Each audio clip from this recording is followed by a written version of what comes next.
Приветствую вас, уважаемые телезрители. В эфире программа «Кадры жизни».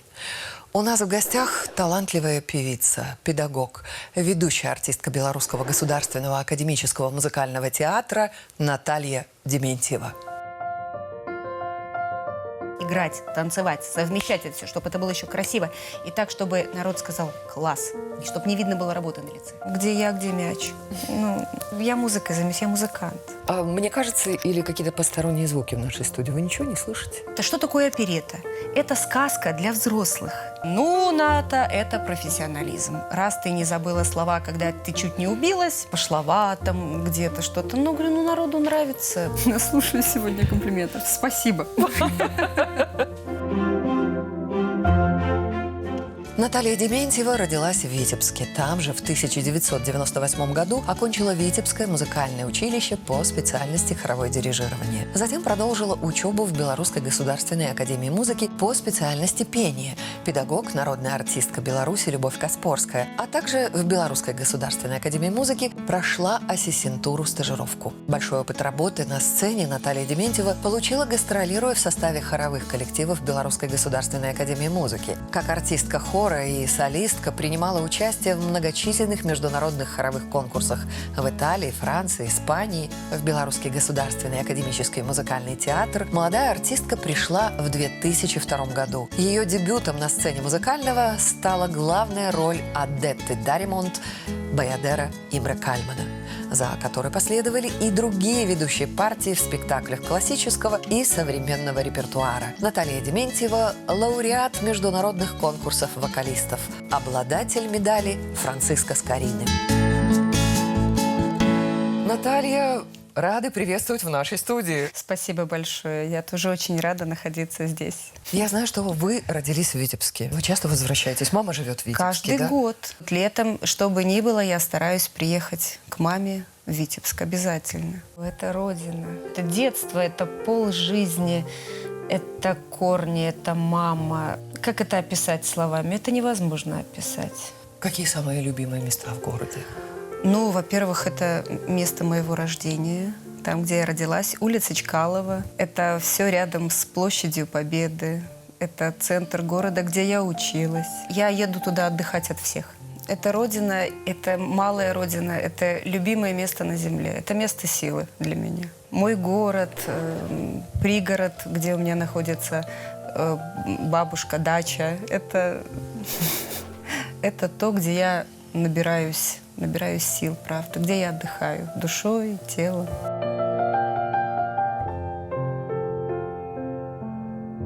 Начало истории Славянского базара, помните? Да, я была маленькая, мы с отцом ходили на стройплощадку. То есть он мне показывал вот этот котлован, как строилась арка, тогда самая первая, вот эта вот знаменитая арка. И он рассказывал мне про опору. У меня с техническим образованием, кандидат технических наук Виктор Ильич Кулагин. Он хорошо в этом разбирается, в конструкциях, в строительстве. И он мне показывал и рассказывал. Вот, говорит, смотри, доча, вот это вот опора, вот это вот то, все, бетон. Мне было интересно.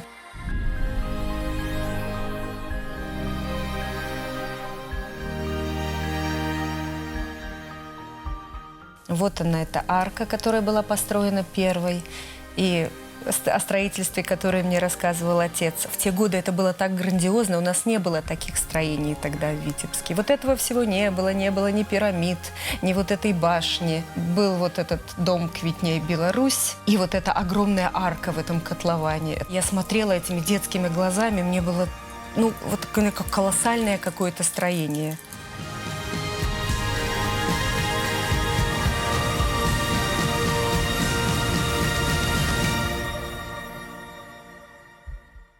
Я присутствовала на открытии, на первом самом фестивале. Была и потом на фестивалях, но, естественно, первый он запомнился лучше всего. Да, я была на первом. Я видела, как он открывался. Сегодня в нашей хате свято, коли ласка в нашу хату. Эй, радость откать, гулять ты гулять. Сегодня гуде от ранку нас гулянка, а учора з вечора знай.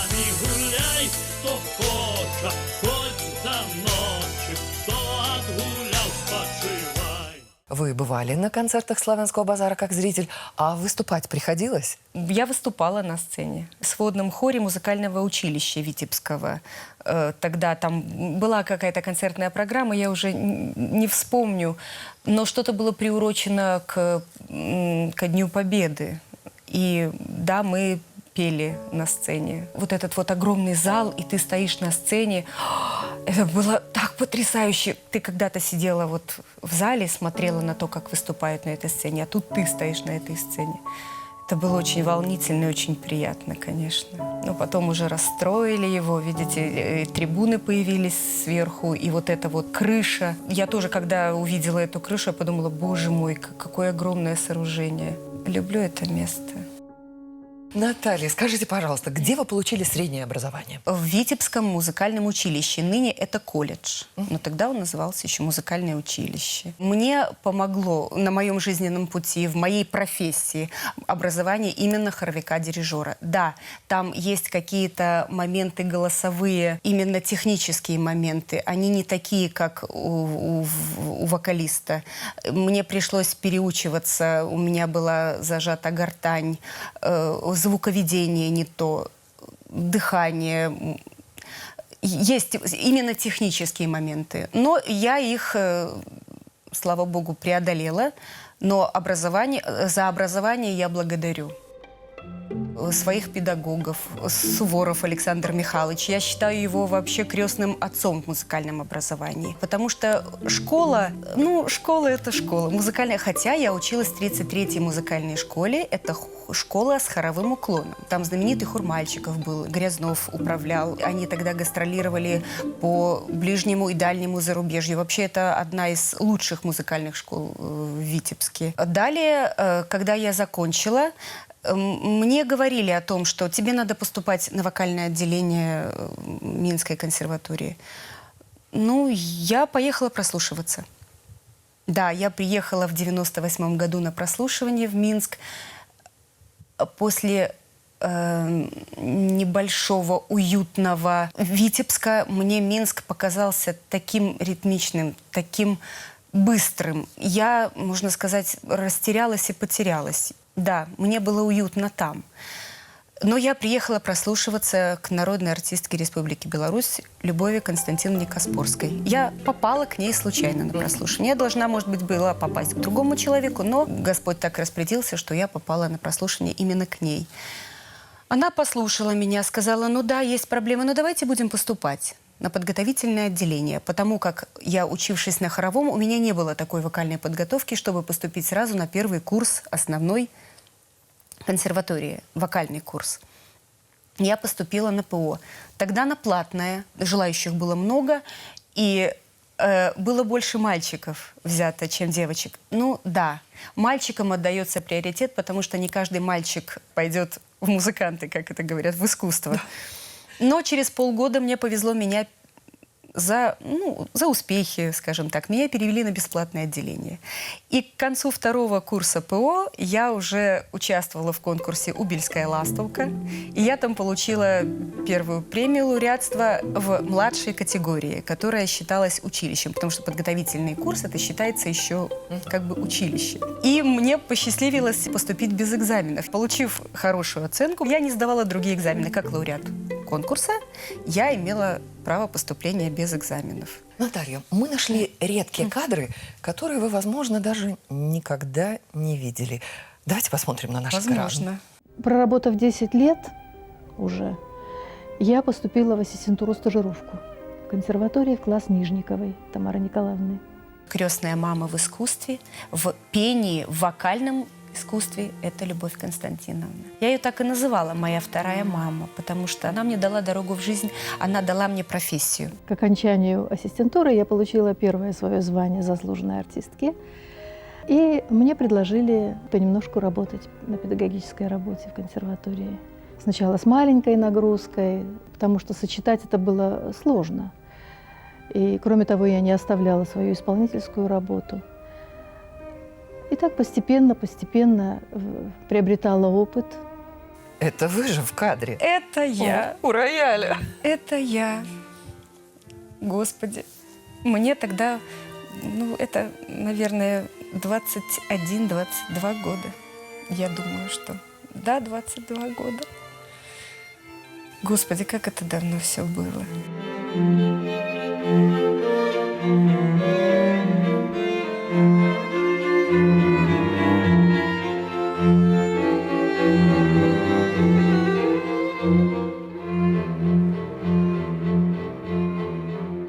Ты делаешь шаги, ты учишься, ты не понимаешь, получится у тебя или нет. Ты не понимаешь, что будет дальше. Ты просто учишься, ты смотришь в рот педагогу и делаешь то, что она говорит. И, может быть, поэтому я научилась. Сама Любовь Константиновна говорила: ты смотрела мне в рот и делала то, что я скажу. И, видимо, мы копали навстречу друг другу, и у нас все получилось. Кстати, я тоже закончила ассистентуру, стажировку по предложению Любовь Константиновне. Она тоже предложила мне закончить, чтобы когда-нибудь преподавать. Во время учебы в Академии музыки вы задумывались о том, что кроме театра будете еще и преподавать? Никогда. Мне казалось, что я настолько ничего не умею. 9 лет я училась в консерватории у Любовь Константиновны. 2 подготовительных, 5 основных и 2 года ассистентура, стажировки. Я думала, что не смогу никогда этого сделать. Но когда-то мне Любовь Константиновна перед поступлением в ассистентуру, стажировку, она сказала: ты будешь когда-нибудь преподавать. Я подумала, ну, наверное, Любовь Константиновна шутит. Хотя она шутить была не склонна. Она женщина такая серьезная. И когда она позвонила мне и сказала: ну что, ты готова? К чему? Ну как к чему? Преподавать. Иди и начинай. Ты можешь, у тебя получится. Она говорит: я тебе даю время подумать. Я подумала неделю и поняла, что ну а почему бы нет? Если в этом уверен мой педагог, то почему я боюсь? Я попробую. Любовь Константиновна мне так и сказала, что ты начнешь лучше петь и больше понимать, когда будешь преподавать. Она оказалась права. Все, что она говорила, я применяю в жизни. Я все помню. И то же самое я говорю своим ученикам. Я применяю те же приемы обучения в школу. Это школа. Давайте смотрим на наш экран. Наконец-то я свободна. Муженька Господь прибрал. Буду делать что угодно. На его я капитал. Что нахапал лет за 10. Все мое пока жива. И отныне, как в той пьесе, я веселая вдова. Натерпелась с этим мужем, только пробу, что богат. Хватит больше, мне не нужен ни банкир, ни депутат. А с чего началась ваша творческая биография в театре? На 2-м курсе консерватории было объявлено прослушивание в музыкальный театр, театр оперетты. И мне Любовь Константиновна сказала: а почему бы тебе туда не сходить, не прослушаться? 2-й курс, мне тогда было 22 года. Это очень рано. Я что-то умела, я умела как-то петь, я умела стоять на сцене возле рояля. Красиво ли или нет, я до сих пор не знаю.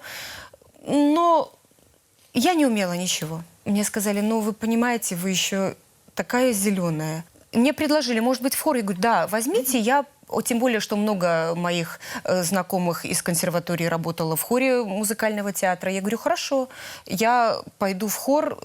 Тебе, говорит, нужно походить по сцене. Ты должна понять, что вообще происходит на сцене.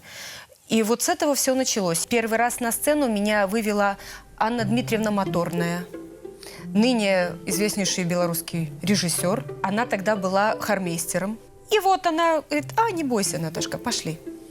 И я как сейчас помню, это спектакль «Шляпа Наполеона». Я не знала вообще, что происходит в спектакле. Я выучила хоровые куски свои. И она сказала: да, не бойся, пошли, я тебе все покажу, все повожу. И вот она меня за руку, под руку. И я помню этот шок. Думаю, господи, боже мой, что происходит? Что случилось вообще? Зачем? Кто я? Что я? Что я здесь делаю? Вот так вот произошло мое знакомство с театром первое. А через 2 года начинается постановка спектакля «Баедера» Кальмана. Так получилось, что я спела премьеру. Сразу. Сразу. Мечтали о том, чтобы быть солисткой, певицей оперного театра? Все думают о том, что они будут петь оперу, особенно на первых курсах. То есть нас к этому готовят. Всех нас готовят к тому, что мы будем петь в театре, в оперном театре, а потом уже у кого что получается. Ведь человека берут с определенными данными, но не всегда человек развивается до той степени, чтобы стать оперным певцом. И это нормально, это как в любой профессии, это как в любом спорте. Не каждый будет олимпийским чемпионом, потому что оперное пение – это вершина искусства музыкального. Да, это огромный физический труд, эмоциональный. И далеко не каждый человек может быть оперным певцом, потому что это искра Божья, это Божий дар. А вы ходили на прослушивание в оперный? Я ходила на прослушивание в оперный театр, но тогда, когда я пришла, еще были в силе высокие лирико-колоратурные сопрано. И мне сказали, что театр пока не нуждается, и вы можете пойти в хор. Ну, вы знаете, я уже, спев партию в музыкальном театре, я подумала, нет, я не хочу опять в хор. Вернулась в театр, ну как вернулась, я из него не уходила. И я продолжала петь, учить партии, продолжала выходить на сцену, продолжала обучаться искусству оперетты. Потому что это абсолютно другой жанр. Для того, чтобы быть певцом и артистом оперетты, и героиней оперетты, это нужен тоже определенный сценический комплекс. Это должна быть, это определенный тип внешности, это драматический талант, это пластический талант, потому как на сцене оперетта – это синтетический жанр, и нам приходится сочетать в себе вот все, что я назвала. Наталья, я приглашаю вас в театр. Конечно же, в ваш родной Белорусский государственный академический музыкальный. Ты сможешь, ты поймешь, ты не заплачешь. Ты скажешь «да» и не ответишь «нет». Тогда я подарю тебе весь свет. Вот зараз и еще коньки в придачу. Я не смотрела этот спектакль на видео, как-то так, не довелось мне его посмотреть. И я в первый раз вижу себя вот так вот. Я видела только фотографии отдельные. Изначально в пьесе назывался «Снежная королева», но поскольку главные действующие герои здесь Кай и Герда, он был все-таки назван «Приключения Кая и Герды». В сердцах многих правильных людей, политики, сенаторы, банкиры, миллионеры, сетки. В общем-то, у всех, кто правит миром, поверьте, в сердце тоже льдинка есть. Это спектакль для детей, правильно? Конечно. Наталья, а расскажите о ваших ролях для маленьких зрителей. Первая роль в детском спектакле, я еще была в хоре, и тогда Анастасия Гриненко и Дмитрий Якубович поставили спектакль «Буратино». И я там играла одну из кукол в театре Карабаса-Барабаса, но играла и танцевала. У меня было больше танцев, чем пения. Вот с чего началось мое знакомство с движением в музыкальном театре, с танцами. Эй, старики молодые, все для кого творю добро, несите ваши золотые, и не забудьте серебро. Мы вам покажем представление. Ах, это будет загляденье, эх, это будет наслаждение, ах, это будет объедение. Потом был спектакль «Бременские музыканты», где я играла одного из друзей Трубадура, кота. Пластика кота была весьма специфическая, и не каждый мужчина мог исполнить тот танец, который поставили для кота. Когда вот этот вот гипноз идет да. Я там почти садилась на шпагат. Я научилась танцевать на этих спектаклях.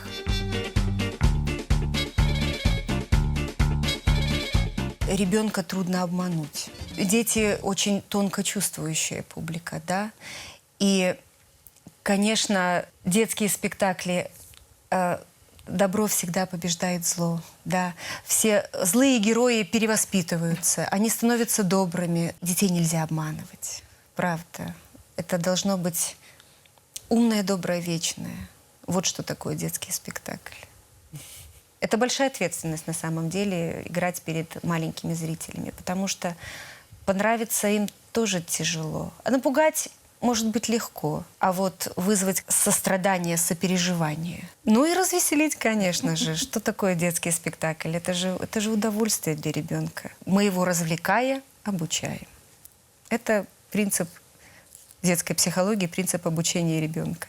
А вы увлекаетесь, занимаетесь психологией? Я читаю все-таки больше популярную психологию. Она мне нужна для работы, она нужна для жизни, в принципе. Жизнь не стоит на месте, все развивается. И, как сказано в одном из замечательных фильмов «Формула любви», голова – предмет темный. Но, тем не менее, она поддается изучению, поведенческая психология, человеческая. Это то, что помогает тебе жить, помогает строить свою жизнь, отношения с людьми. И даже в профессии, потому что профессия актера, профессия артиста очень зависимая профессия. И чтобы удержаться в профессии, чтобы быть в этой профессии, нужно обладать достаточно твердым характером. Я думаю, что вы без труда узнаете, кто изображен на фотографии, которая появилась на нашем экране. Это моя дочь Даша. Спектакль «Чиполлино». Это редисочка. Я сама шила этот костюм, потому что достать костюм редисочки в принципе невозможно. А для театральной постановки в музыкальной школе, в которую она посещает, там есть детский театр «Акцент», и она в нем участвует. Да, вот это концертное платье и шубку я тоже шила сама.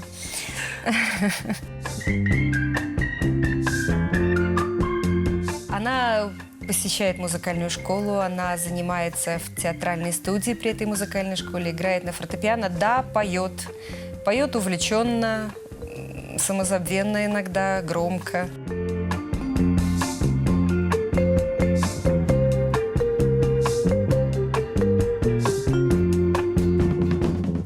Моя дочь. Не могу сказать, что прямо росла за кулисами, но, естественно, все детские спектакли, все мои какие-то основные спектакли она видела, знает. Но она не только поет, она еще и рисует. Вот я принесла ее рисунки в студию. Рисует мультяшных персонажей, как все дети, сейчас она увлекается этим. В технике аниме. И вот она изобразила себя. От кого? От папы, от мамы или от кого еще вот такие способности у Даши? От меня. Рисованию. Я тоже умею рисовать. Я рисовала хорошо. К сожалению, я не принесла своих рисунков. Они все в Витебске. У мамы, я называю это мамин архив. Наталья, у нас в кофре спрятан предмет, который связан с вашей жизнью. И мне интересно, какие ассоциации и с кем он у вас вызовет. Вот такая очаровательная кукла. Пожалуйста, можете взять в руки.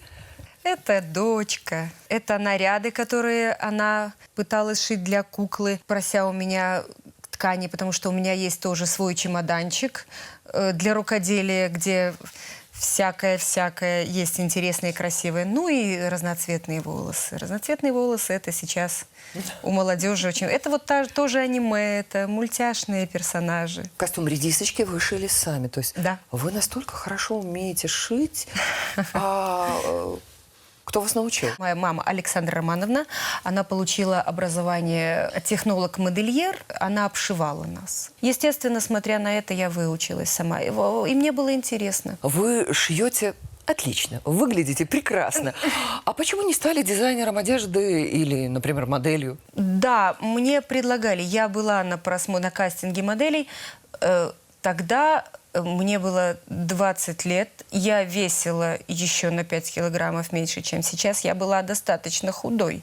Но мне сказали, тебе нужно еще похудеть. Я сказала, знаете, нет, я на такое не способна в принципе. А во-вторых, при таком индексе массы тела я не могла бы просто петь, потому что у меня просто бы не было сил на это. Ну а во-вторых, ходить по подиуму туда-сюда и больше ничего не делать, это слишком скучно.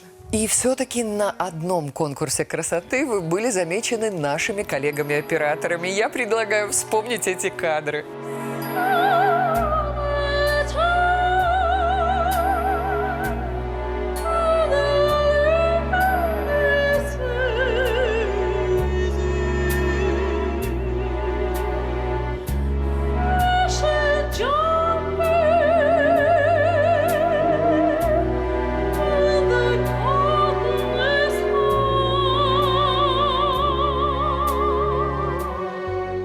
Это было 14 лет назад. Да, это конкурс красоты «Мисс Беларусь», я помню. Это очень красивое мероприятие, но очень тяжелое. Ходить по подиуму – это тяжело. Держать форму – это крайне тяжело. Поэтому нет, я бы не хотела такой участи.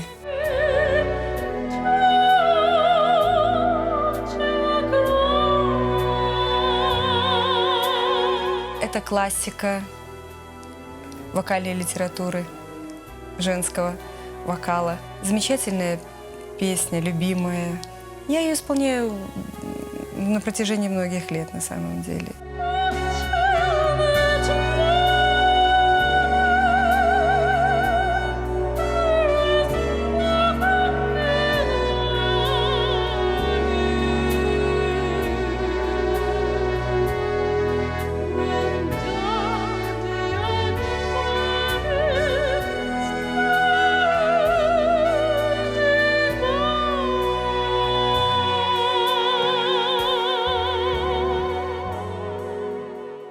Наталья, вы говорите, что модели тяжело держать себя в форме. Но ведь для актеров хорошая форма – это непреложное правило. Как такую хорошую фигуру и красоту вам удается поддерживать?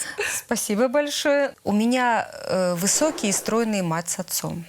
Поэтому природа мне дала хорошую физиологию. И поддержание ее в форме не требует таких больших физических, эмоциональных затрат. Хотя, конечно, да, мы режимим. Жизнь певца, жизнь актера – это режим. И от этого никуда не деться. Либо ты всю жизнь на диете, как говорится, либо нет. Я вообще очень активная в жизни, поэтому постоянное движение. Я занималась в детстве плаванием. Я занималась несколько лет в секции плавания. И меня даже хотели в спортивную школу отвезти к хорошему тренеру. Вот. Я до сих пор помню, как мы плавали различными стилями. Самый страшный стиль – это был дельфинчиком под водой. Детские бассейны, конечно, небольшой бассейн. Но все равно дельфинчиком несколько бассейнов проплыть – это было сложно. Но оттуда и дыхание, оттуда и здоровье. Я могла бы заниматься плаванием, но музыка мне оказалась ближе. Я так и сказала, я музыкант. Наталья, вы не только ведущая актриса театра, педагог. Есть у вас еще и опыт съемок в кино. Mit dir, was denkst du, was meinst du? Versuch's mal mit mir. Man liebt sich, man küsst sich, die Welt ist so schön. Man muss nur zu lieben, verstehen. От меня требуют результатов. Мы и даем результат. Was denkst du, was meinst du? Versuch's mal mit mir. Nach Ihrem letzten Bericht haben Sie 4000 Banditen. По вашему последнему отчету вы уничтожили 4000 бандитов. 350 Но где оружие? Только 350 винтовок. Боюсь, только это и были бандиты. А остальные? Какое это имеет значение? Здесь все бандиты. Не сегодня, так завтра ими станут. Я играю французскую певицу, приехавшую в Минск. Вы знаете, это тоже нелегкий опыт. Я приехала на съемки в 8 утра, меня загримировали в 9. На съемочную площадку я попала только в 11 часов вечера. Я сидела в гриме, в костюме. Труднее всего, конечно, было сидеть и ждать. Но это не от нас зависело, нас привезли на съемки, и мы как бы ждали своего эпизода. Herr der Welt, lässt du mich nicht allein. Man liebt sich, um glücklich zu sein.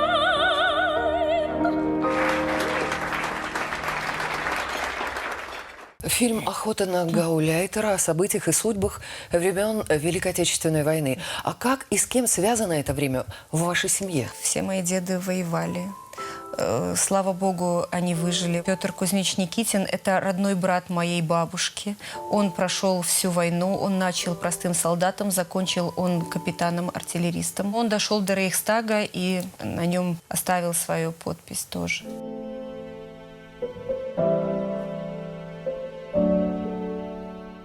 Моя бабушка Ольга Кузьминична Никитина прошла концлагерь Дахау. Она вышла замуж за моего деда, который тоже воевал. И, естественно, родственники со стороны матери тоже воевали. Дед Роман,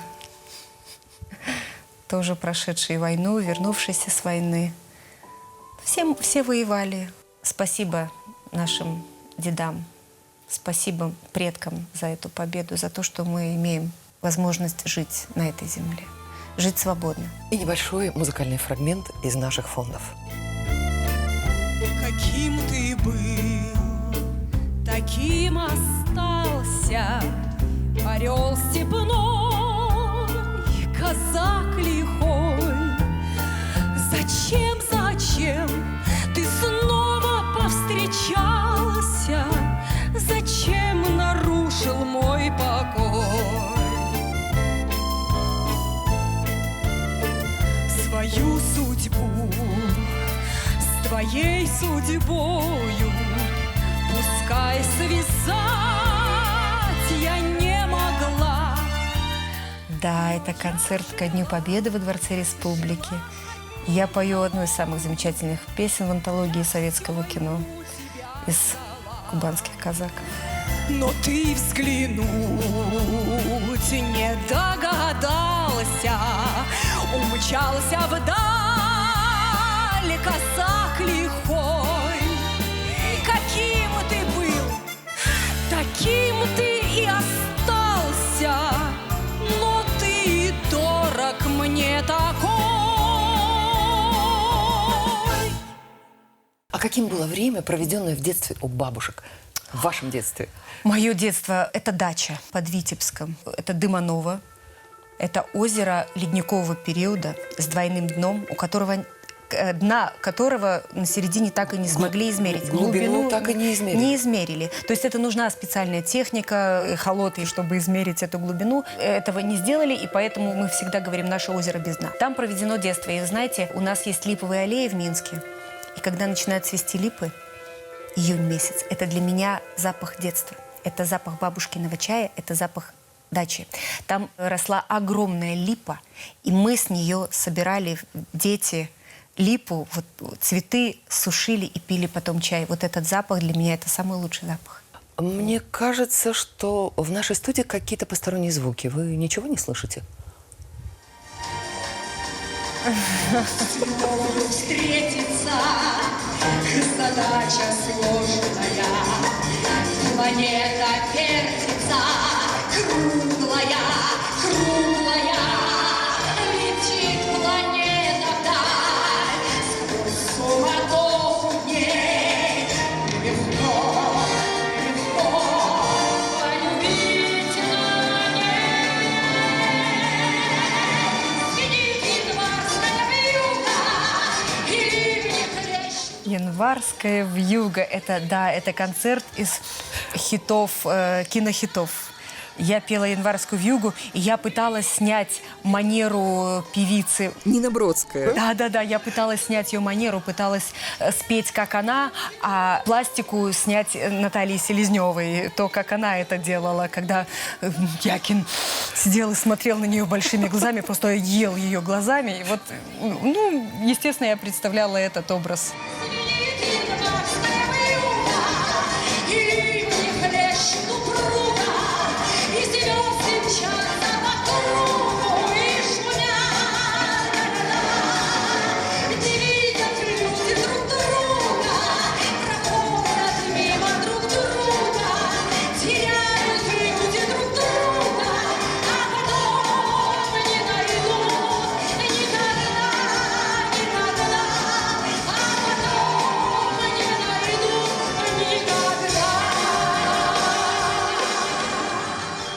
Но ведь правда говорят, что в музыкальный театр публика приходит за тем, чтобы посмеяться, посмотреть веселый спектакль, послушать красивую музыку? Или все-таки вот за этой легкостью что-то стоит большее наверняка? Тяжелый легкий жанр нас называют. И оперетта — это не только сказка, ведь в каждой сказке есть намек. Добрым молодцам урок, правда ведь? Сквозь вот эту вот сатиру, сквозь комизм высмеиваются людские пороки. Театр — это отражение нашей жизни, это зеркало жизни. Что ж, я целиком и полностью согласна. И предлагаю сейчас вспомнить небольшой фрагмент из спектакля «О, милый друг». За работу, дорогая мат, мы пишем передовую статью в номер. Я ее уже написала. Как? Все готово? Положение в Марокко осложняется. Через месяц Франция пошлет туда войска. Но откуда у тебя столь важная информация? Мне кажется, мы договорились, что ты не будешь задавать мне лишних вопросов. Как ты умна. Я обожаю тебя.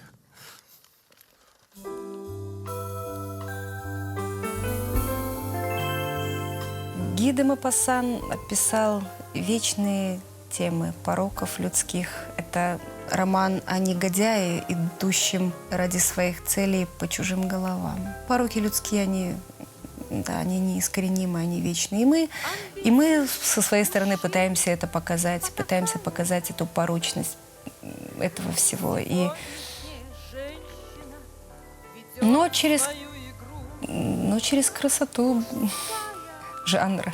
И у меня роль такой женщины, которая своим умом и хитростью, в то время они были неприменимы. Женщина не могла себе позволить быть эмансипированной и заниматься тем, чем она хотела бы. Но она пытается это сделать через мужчин и жить по своим правилам. Муж молча ждет, пока не дам я знаки. Казалось бы, он деятель, а я... Казалось бы, он деятель, а я... Казалось бы, он деятель, а я...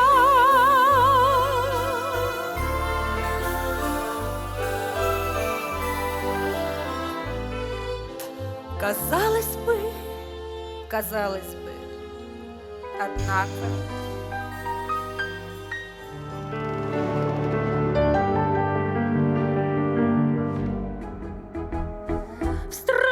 Чудес, где море плеск, где страстной неги полна, ласкает волна кораллы. Смуглострой цветет она, как нежный южный цветок, раскрыв лепесток упалый. В тот миг, когда танцует Анголита, повсюду кружит любовный бриз. Для тех, кого целует Анголита, законом служит ее каприз. Сегодня тебе она мечтает, а завтра даже видеть не желает. Бог твоих весь мир от Анголита, толпы кумир. Это один из самых сложнейших, но самых красивых номеров в моих спектаклях и в спектакле нашего театра. С этим номером связано у меня очень много. Вот эта вот 10-метровая юбка, однажды ее парень, по незнанию, так получилось, он заменял заболевшего парня. И он взял юбку не с той стороны, и меня закрутило так, что я чуть не упала с этой лестницы. Но все закончилось благополучно. Я ее содрала с себя, я из нее вышла и пошла петь и плясать дальше, не забыв при этом ни одного слова. Вот эти вот веера, они в диаметре больше 50 сантиметров, и они очень тяжелые. И вот при этом мне нужно ими работать, мне нужно петь, мне нужно держать дыхание. Ой.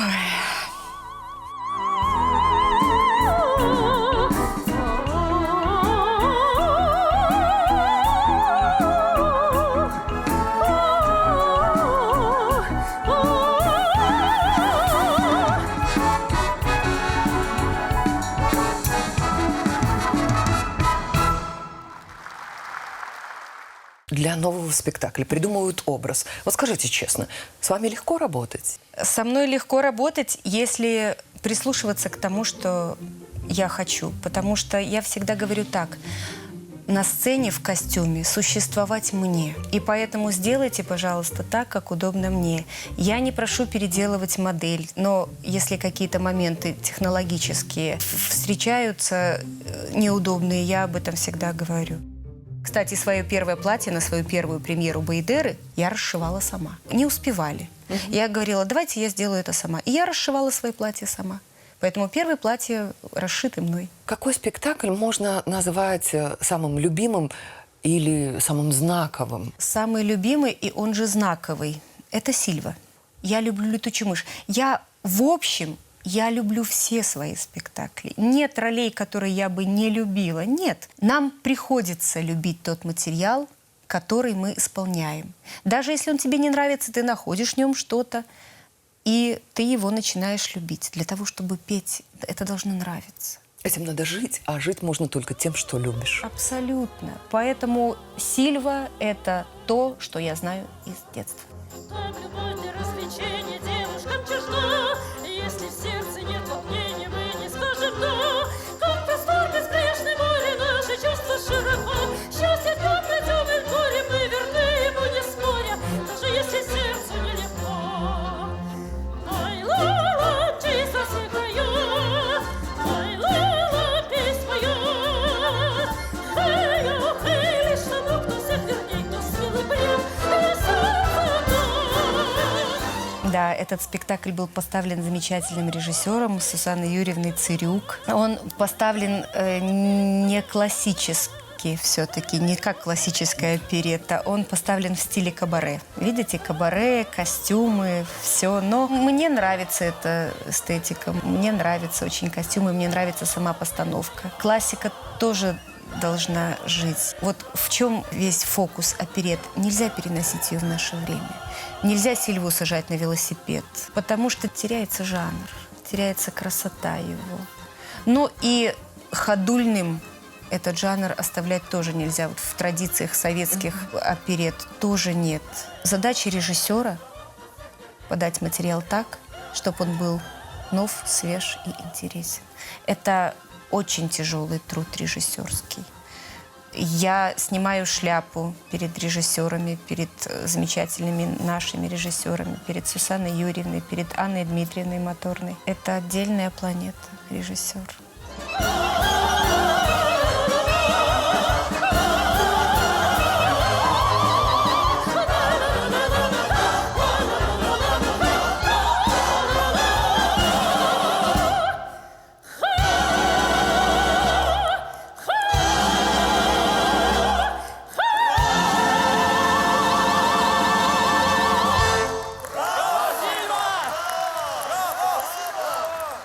Наталья, вы лауреат международных конкурсов, стипендиат специального фонда президента Республики Беларусь по поддержке талантливой молодежи, лауреат премии Белорусского профессионального союза работников культуры, информации, спорта и туризма в номинации «Музыкальное искусство». Награждены медалью Франциско Скориной. Есть еще дипломы, награды. Скажите, какие чувства возникают, когда отмечают ваше мастерство, и что в вас само меняется? Ну, во-первых, ты понимаешь, что эти награды, они не просто так. Ты работаешь, ты пашешь для того... Ты пашешь не для наград. Ты, в принципе, ты работаешь, потому что не работать, не заниматься этим ты не можешь. И когда отмечают твои успехи, это всегда радостно. То есть ты понимаешь, что не просто так. Вот, что это все-таки, это видно, что ты достигаешь чего-то. Даже не ради самой, а ради театра, потому что мы ему служим. Потому что жизнь актрисы, она не принадлежит ей. Актриса не принадлежит ни себе, ни семье. Она в большей степени принадлежит театру, как это ни прискорбно звучит. Но и когда это отмечают, это приятно. Но каждая награда, каждая более высокая ступенька накладывает на тебя большую ответственность. Все. То есть ниже этой планки ты уже спуститься не можешь. Каждый раз, выходя на сцену, ты будешь доказывать, что ты этого достойна. Каждый раз. Потому что за тобой стоят там, перед тобой сидят здесь, и ты понимаешь, что хуже сделать ты уже просто не имеешь права. Я предлагаю посмотреть следующие кадры. 2012 год. Новость очень важная для нашей страны. Это наш спутник, белорусский космический аппарат. Впервые запускался с Байконура.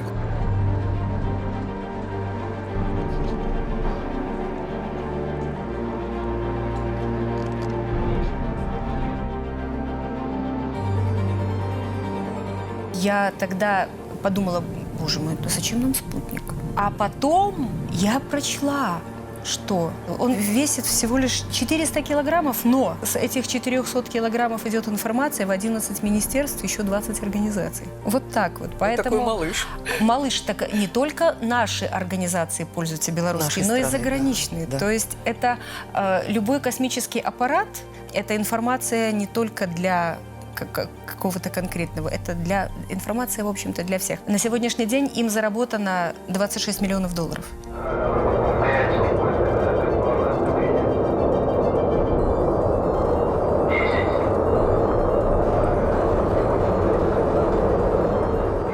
Есть такая книга «Космическая азбука».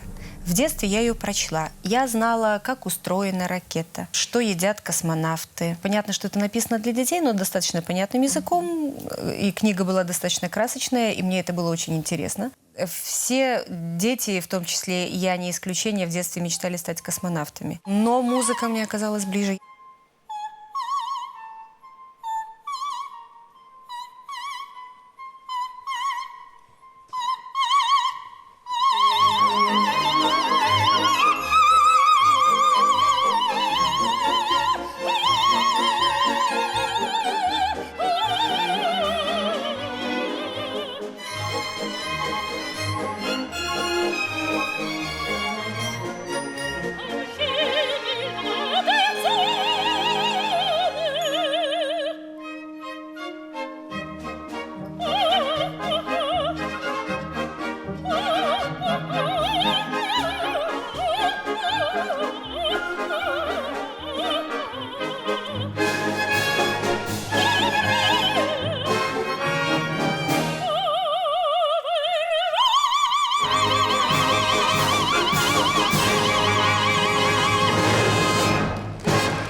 Вашим друзьям, знакомым, какие достопримечательности нашей страны вы рекомендуете посетить? Во-первых, это замки.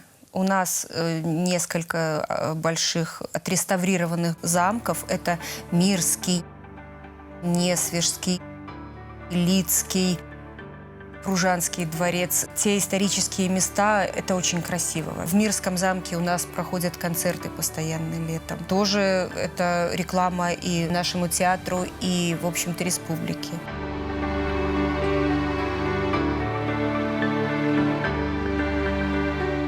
Мы пели не только на уличной сцене, но и внутри, в зале. Там же есть экспозиции всякие, там же есть доспехи, то есть исторические костюмы.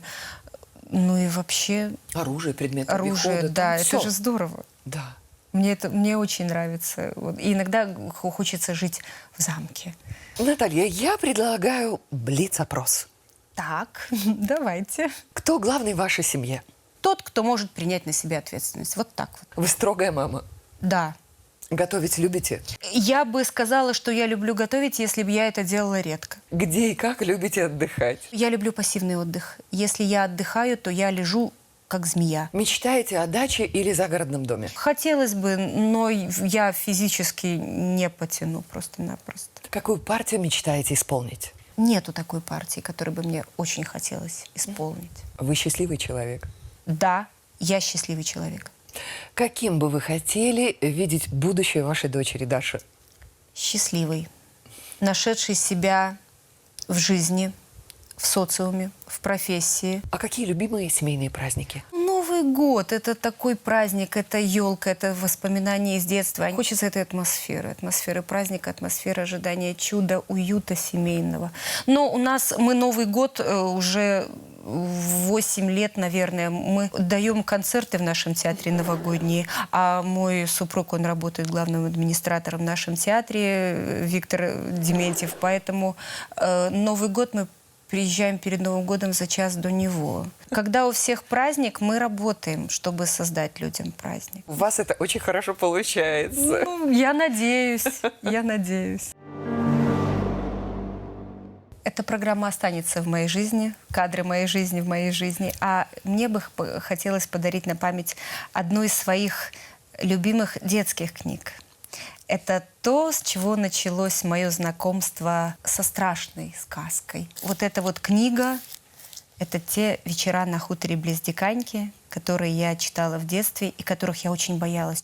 Это книга моего детства, книга начала страшных сказок.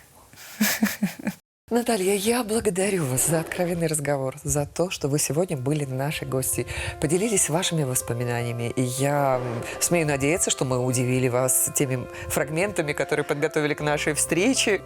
Спасибо.